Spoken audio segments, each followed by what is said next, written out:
বাবা, হিমসাগরের মা বেশ ভালোই তো বৌমা এনেছো গো। কানা নয়, পোকা ধরা নয়, এত অল্প বয়সে কি মিষ্টি একটা আম। হ্যাঁ গো চৌষা দিদি, ওই জন্যই তো কাঁচা মিঠে মা আর হিমসাগরের বিয়েটা দিয়েই দিলাম। দুজনের কম্বিনেশনে কি ভালো একটা আচার হবে বলো তো। কিন্তু হিমসাগর, তুই এত মুখ বেজার করে দাঁড়িয়ে রয়েছিস কেন বাবা? না না, আসলে আমার মুকুলটা বিয়ের নিয়মগুলো পালন করতে করতে একটু ক্লান্ত হয়ে গেছে তো, তাই আর কি। চলো আমরা এখন যাই, ওদের একটু আলাদা ছেড়ে দিই। উফ মা, তুমি না আর আমাকে মুকুল বলে ডাকবে না। আমি যথেষ্ট বড় হয়েছি, আমি এখন আম। তাছাড়া আমি আগেই বলেছি যে আমি এই বিয়েটা। চুপ কর। যত বড় বোটা না তত বেশি আঠা। অল্প বয়সে বেশি পাকিস না, স্বাদ ভালো হবে না বলে দিলাম। আচ্ছা আচ্ছা থামো, এখন চলো আমার সাথে।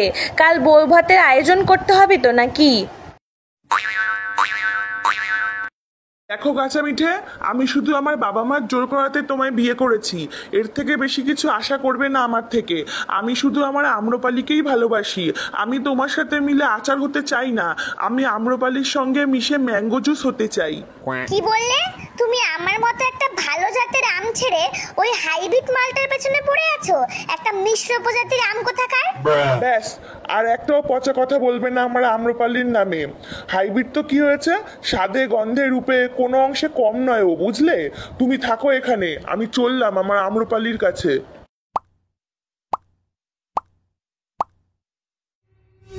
চোষা না মল্লিকা না নই নই রে ফজলি, খেলি চিনিমিনি চিনিমিনি চিনিমিনি মন নিয়ে আম্রপালি।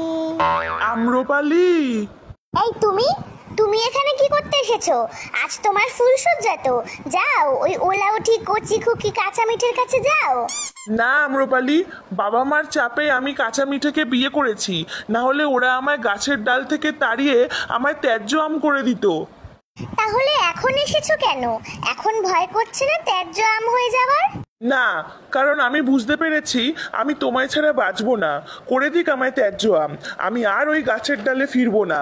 আমি তোমার সাথে তোমাদের গাছের ডালেই ঘর জামাই হয়ে থাকবো।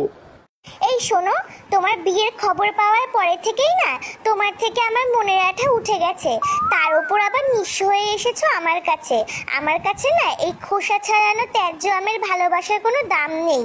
আমি এখন আমার অ্যালফান্সোর প্রেমে পড়েছি। বিদেশি আম, বুঝলে, অনেক দাম।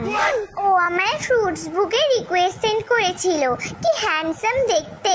তারপর থেকেই চ্যাটিং শুরু হয় আমাদের। তুমি এখন যাও, আমার এখন কয়েকটা রিলস বানিয়ে আমার অ্যালফান্সোকে সেন্ড করতে হবে। ডিস্টার্ব করো না তো। ছি, কাঁচা মিঠে ঠিক কথা বলেছিল। একটা হাইব্রিড মাল, মিশ্র প্রজাতি যখন যাত্রার সাথে মিশে যায়, হাট। এই, ওটা ল্যাংড়া দেয় না? যাই, ওর সাথেই একটু দুঃখের পোকাগুলো শেয়ার করে একটু হালকা হয়ে নি বরং। তুই না বোম্বাই, তোর দ্বারা কিচ্ছু হবে না। এখনো পর্যন্ত একটা বিয়ে করতে পারলি না।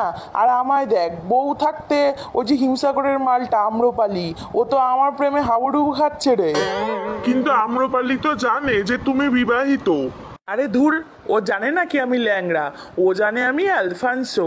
বিদেশি মাল ভেবে বেশ ভালোই আঠা লাগাচ্ছে আমায়। এই দেখ, ফ্রুটস বুকে অ্যালফান্সোর নামে ফেক অ্যাকাউন্ট খুলে বেশ ভালোই চ্যাটিং চালাচ্ছি আম্রপালির সাথে। কিন্তু ল্যাংড়াদা, মল্লিকা বৌদি যদি জেনে যায় তাহলে? বাদ দে তো, সবসময় মনে রাখবি, ডর কে আগে জিত হ্যায়।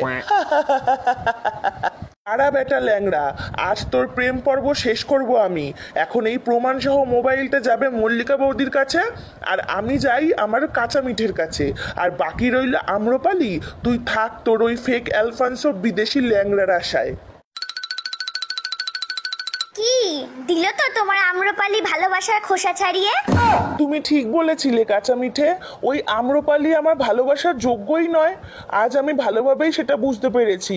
আমি তোমার সাথে মিশেই আচার হতে রাজি বউ। নিজের গাছের বউ থাকতে পরের গাছের ডালে ছুকছুকানি নিয়ে এবার পুরো শরবতে গুলে মর হতে ছাড়া।